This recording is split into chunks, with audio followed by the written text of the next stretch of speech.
আসসালামু আলাইকুম। ধানের শীষ না পেয়ে শতাধিক আসনে বিএনপির নেতারা এখনও স্বতন্ত্র প্রার্থী হিসাবে নির্বাচনের মাঠে রয়েছেন। তবে বিএনপি চায় না ধানের শীষ ও জোটের প্রার্থীর বিজয় নিশ্চিতে দলের নেতারা অন্য কোনো ব্যানারে মাঠে থাকুক। এজন্য তাদের নির্বাচনের মাঠ থেকে সরাতে নানা তৎপরতা শুরু করেছে দলটি। বিএনপির বিভিন্ন পর্যায় থেকে তাদের বুঝিয়ে নির্বাচন থেকে সরিয়ে দেওয়ার উদ্যোগ চলমান রয়েছে।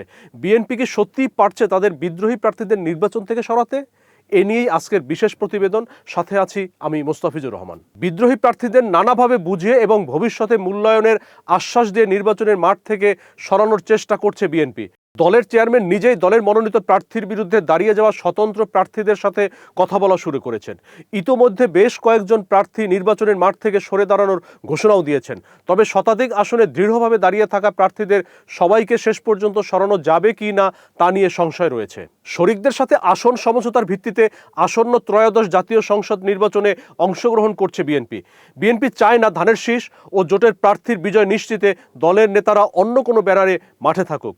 জানা গেছে তারেক রহমানের সাথে ইতোমধ্যে যারা সাক্ষাৎ করেছেন তাদের সবাই নির্বাচন করবেন না বলে জানিয়েছেন। বিএনপি আশা করছে দলের এই উদ্যোগের মধ্য দিয়ে বিষয়টি সমাধান হবে।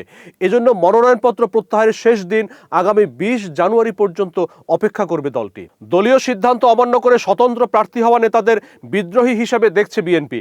অঞ্চলভিত্তিক বা কেন্দ্রীয়ভাবে আলোচনা বা বোঝানোর জন্য এই প্রক্রিয়াকে বিদ্রোহীদের জন্য শেষ সুযোগ হিসাবে দেখছে দলটি। এরপরও নির্বাচনের মাঠে থাকলে তাদের বিরুদ্ধে কঠোর সাংগঠনিক ব্যবস্থা গ্রহণ করা হবে।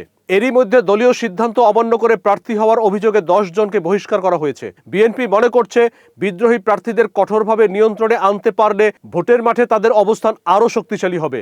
তাই দলীয় শৃঙ্খলা রক্ষাই এখন বিএনপির সবচেয়ে বড় অগ্রাধিকার। কারণ পরিবর্তিত পরিস্থিতিতে আসন্ন জাতীয় নির্বাচনকে অত্যন্ত কঠিন মনে করছে দলটি।